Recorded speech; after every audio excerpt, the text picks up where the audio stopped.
I enjoyed this story so very much because we see this from everybody else, but we never see it from this vantage point with the Navajos, and I was living for all of that. But I gotta ask about this sheep scene. I gotta find out, how long did it take to shoot that? What was it like for you to be involved with that? Like, just talk to me all about it. We didn't have a ton of time. I think we had 2 days to shoot all of the sheep scenes. Oh, wow. Yeah. So, in addition to other stuff as well too. So it was, but a lot of pre-planning, a lot of coaching the sheep and teaching the sheep and trying to train the sheep. But at the end of the day, you're still working with animals, and animals are unpredictable.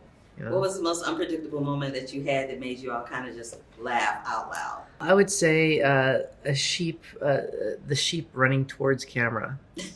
And they could have gone anywhere else, and the one place we didn't want them to go was straight to the camera, and they went straight to the camera. Or most of all the sheep were supposed to whenever we go they'd all run off, and there was this one. And I think it actually got caught in the movie. Y'all called him the fat one. The fat one, yeah. We were trying to yell at it and trying to get it to move, but it was so interested in eating it. It was just unfazed. He was like, I am not messing with y'all right now. Yeah, because there was one of the sheep was domestic, or he was comfortable around humans. He was raised by people. All the sheep were scared of people, and the one sheep that was wasn't scared was the one that wouldn't move and wouldn't budge. And we tried to find a creative solution to build into the story. We call him the fat one.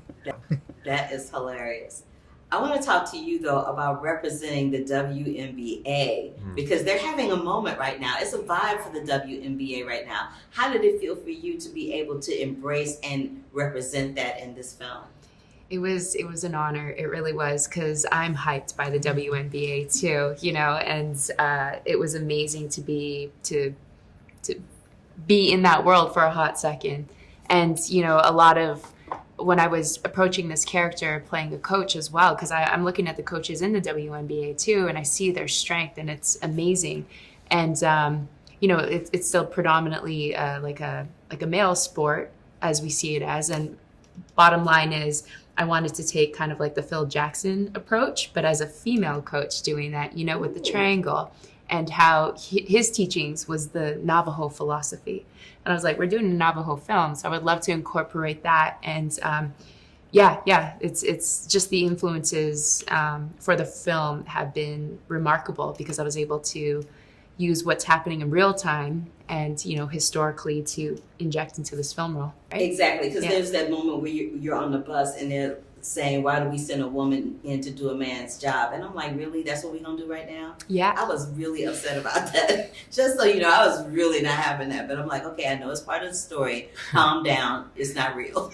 Yeah. but you know what I mean? But I just wanted to give you your props on that. That was appreciate really wonderful. it. You did a wonderful job. Thank you so much. I also want to talk briefly about calling the plays in Navajo, because I thought that was such a brilliant piece of culture and history to bring to the story. What was the inclination to do that for the film? That really stemmed from our initial decision.